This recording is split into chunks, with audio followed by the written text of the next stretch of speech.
दोस्तों, मैं मनोज कुमार, आप सभी लोगों का हमारे चैनल मनोज केमिस्ट्री वाला में बहुत बहुत स्वागत है। आज हम लोग इस वीडियो में कुछ और महत्वपूर्ण सवाल को सॉल्व करने का प्रयास करेंगे। ठीक है। और मैंने आपको बताया था कि हम लोग सवाल को कैसे हल किया जाता है, इसे हम लोग यहाँ पर सीखने का प्रयास कर रहे हैं। आप यहाँ पर देख सकते हैं, इस व्हाइट बोर्ड पर एक सवाल लिखा गया है। हमें इस सवाल को सॉल्व करना है, लेकिन आइए इस सवाल को हम लोग पढ़ते हैं और ये देखते हैं इस सवाल में क्या क्या दिया है और हमसे क्या क्या पूछा जा रहा है। आइए बहुत प्यार से इसे हम लोग पढ़ने का प्रयास करते हैं, फिर हम लोग इसको सॉल्व करेंगे।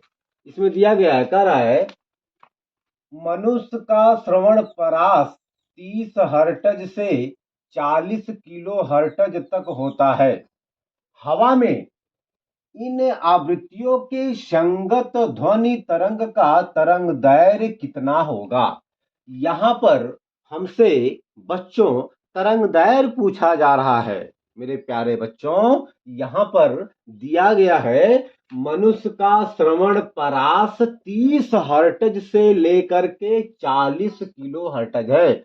आपको याद होगा बच्चों, आवृत्ति का मात्रक एसआई पद्धति में हर्ट्ज होता है। इसका मतलब यहाँ पर ये 30 और 40 किलो हर्ट्ज यह आवृत्ति दिया गया है, और किलो हर्ट्ज यह हर्ट्ज से बड़ा मात्रक होता है। हम लोग जानते हैं कि जो है 1 किलोग्राम में 1000 ग्राम, ये मान के लिए कि ये ग्राम के रूप में है और यह किलोग्राम के रूप में है।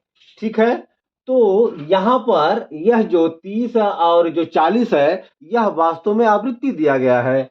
हमसे यहाँ पर यह कह रहा है कि हवा में इन आवृत्तियों के संगत ध्वनि तरंग का तरंग दैर्घ्य कितना होगा, यही हमसे यहाँ पर पूछा जा रहा है। आइए हम लोग इस सवाल को प्यार से हल करते हैं। कहने का मतलब ये हुआ कि हमसे यहाँ पर हम मान लेते हैं कि इसके लिए 30 हर्ट्ज के लिए तरंग दैर्घ्य लैम्डा है। मान लिया 30 हर्ट्ज के लिए तरंग दैर्घ्य लैम्डा 1 है तथा 40 किलो हर्ट्ज के लिए तरंग दैर्घ्य लैम्डा 2 है। कोई दिक्कत तो नहीं है बेटा, ये लैम्डा 1 है, ये लैम्डा 2 है। हम लोग जानते हैं कि वेवलेंथ को, तरंग दैर्घ्य को लैम्डा से प्रदर्शित किया जाता है। ये मैंने आपको बहुत प्यार से बच्चों बताया था। हमें यहाँ पर लैम्डा 1 लैम्डा 2 का मान प्राप्त करना है। ठीक है। चलिए, लेकिन यहाँ पर हम लोग इस जो ये हर्ट्ज दिया गया है और किलो हर्ट्ज दिया गया है, इसको हम लोग एक यूनिट में, एक मात्रक में बदलने का प्रयास करेंगे। ठीक है ना। आइए हम लोग इस किलो हर्ट्ज को हर्ट्ज में बदल लेते हैं।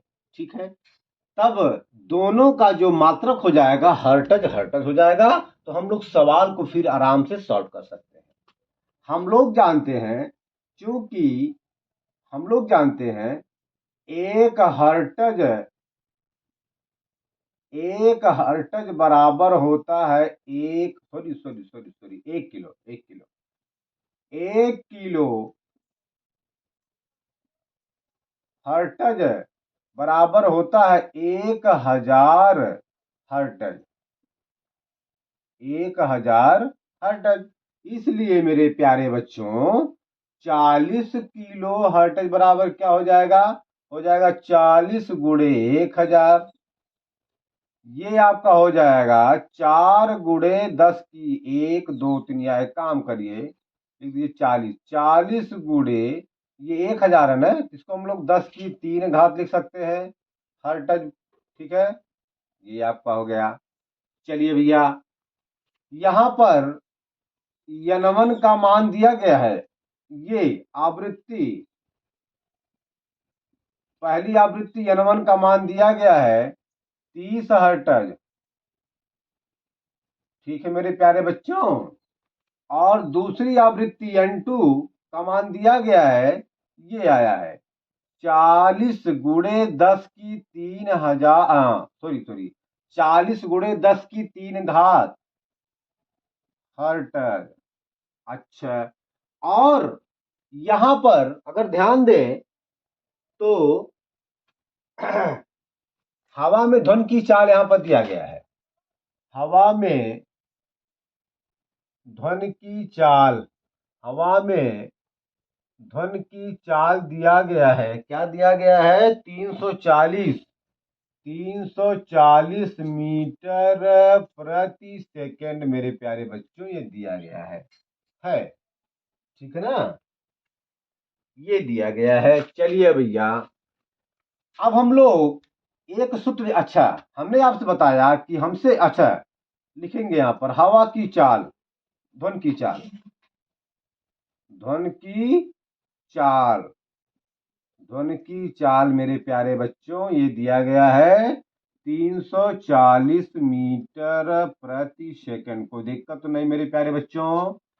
हमसे कह रहा है कि λ1 तथा λ2 का मान क्या होगा। क्योंकि λ1 और λ2 यह क्या है? वेवलेंथ है, तरंग दैर्घ्य है। चलिए मेरे प्यारे बच्चों, हम लोग सूत्र पढ़े हैं क्या? हम लोग जानते हैं कि V बराबर होता है n लैम्डा। ये हम लोग एक सूत्र पढ़े हैं, जानते हैं। V क्या होता है? तरंग, मतलब तरंग की चाल है। n क्या है? तरंग की आवृत्ति है। लैम्डा क्या है? तरंग का तरंग दैर्घ्य है। ये हम लोग जानते हैं। आइए लिखेंगे यहां पर जो है, लिखेंगे हम लोग पहली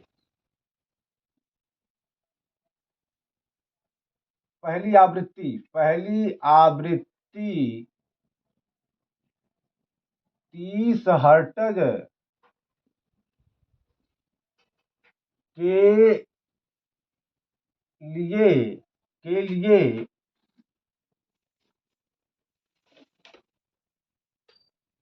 लिए तरंग दैर्घ्य।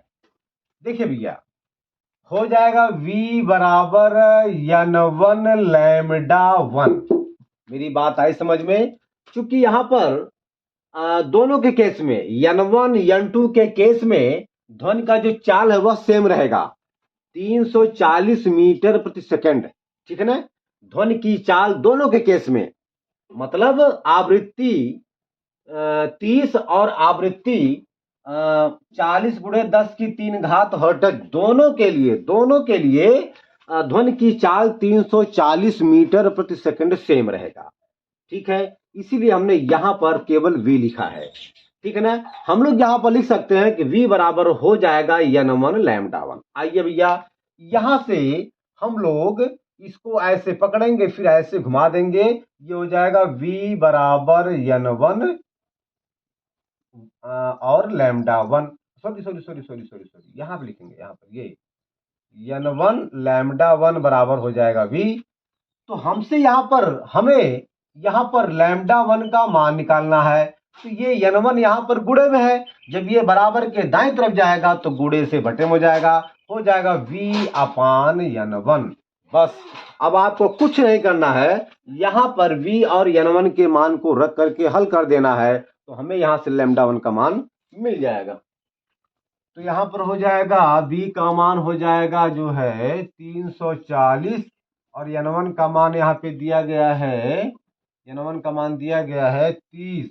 इसको हम यहाँ से काट देंगे, और जब इसको हम भाग देंगे 34 में 3 से, तो हो जाए, देखिए भाग दीजिए, 34 भागे 3 हो जाएगा, 3 एक कम 3 हो जाएगा, कट जाएगा, 4 आ जाएगा, 3 एक कम 3 आ जाएगा भैया, 4 में से 3 जाए 1.0, और 3 त्रिका 9 हो जाएगा भैया, 1, फिर 3 त्रिका 9। आप यही छोड़ दीजिए, क्यों? क्योंकि बार बार 3 आता रहेगा ना, तो आपका जो है लगभग आ जाएगा 11.3 मीटर। चूंकि जो तरंग दैर्घ्य होता है, यह एक प्रकार की दूरी होती है, तो यहाँ पर दूरी का मात्रक मतलब λ1 का मात्रक मीटर होगा और जिसका मान आ जाएगा 11.3 मीटर। कोई दिक्कत तो नहीं है। चलिए भैया, अब आप इसको बढ़िया से सॉल्व करिए, फिर हम इसी में अगला सवाल देखते हैं।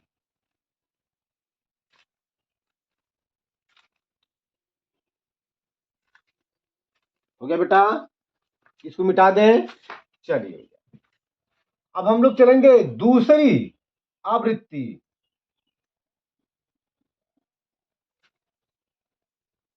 दूसरी आवृत्ति कौन से भैया?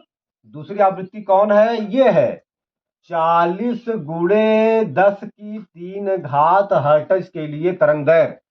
ये बेटा हो जाएगा n2 λ2। ओके भैया, n2 λ2। यहाँ भैया λ2 बराबर हो जाएगा n2 हो जाएगा। और यहाँ पर v का मान हमने आपसे बताया कि दोनों के केस में v का मान सेम रहेगा, मतलब 340 मीटर प्रति सेकंड दोनों के केस में ही रहेगा। तो यहाँ पर अब n2 का मान दिया गया है, क्या दिया गया भैया? n2 का मान दिया गया है 40 गुणे 10 की 3 घात। कोई दिक्कत तो नहीं है? चलिए भैया अब देखा जाए तो ये आपका हो जाएगा। अब इसको हम जब काटेंगे ये 0 से 0 कट जाएगा। ठीक है भैया, जब हम 34 में जब हम 34 में 4 से भाग देंगे तो भाग दीजिए भैया, 34 में 4 से भाग दीजिए तो 4 सत्ते 28, नहीं 4 सत्ते 28, अरे नहीं 4 अठे 32, सॉरी 4 अठे 32 हो जाएगा। ठीक है ना? तो 4 में से 2 जाए 2, दशमलव जाएगा 0 हो जाएगा, फिर 4 पचे 20 हो जाएगा। ये भैया कट जाएगा। कोई दिक्कत तो नहीं भैया आपको? चलिए भैया, अब हम काम ये करेंगे,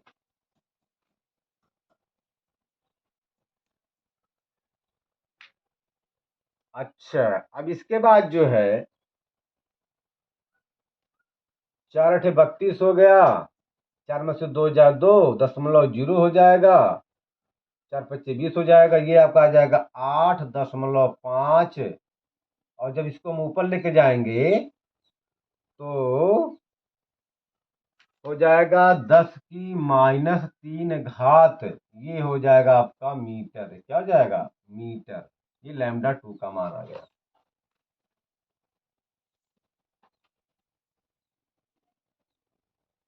ये λ2 का मान आ गया। ठीक है, ये आपका सवाल आ गया। तो ठीक है, आप मेरे प्यारे बच्चों इसे बढ़िया से लगा लीजिए, ठीक है ना? और फिर आप इसका अभ्यास कीजिए। आपको देखिएगा आपको एक जादू आ जाएगा और आप इसको बढ़िया से सॉल्व करने लगेंगे, मतलब सारे सवाल आपको आने लगेंगे। यदि आप सारे सवाल को ध्यान से देखते हैं तो फिर आपको सारा का सारा सवाल बहुत आसानी से आ जाएगा। धन्यवाद। तो आज हम अपने वीडियो का यहीं पे अंत करते हैं। यदि हमारा वीडियो आपको अच्छा लगे, आप हमारे इस वीडियो को लाइक शेयर सब्सक्राइब जरूर करिएगा। धन्यवाद मेरे प्यारे बच्चों।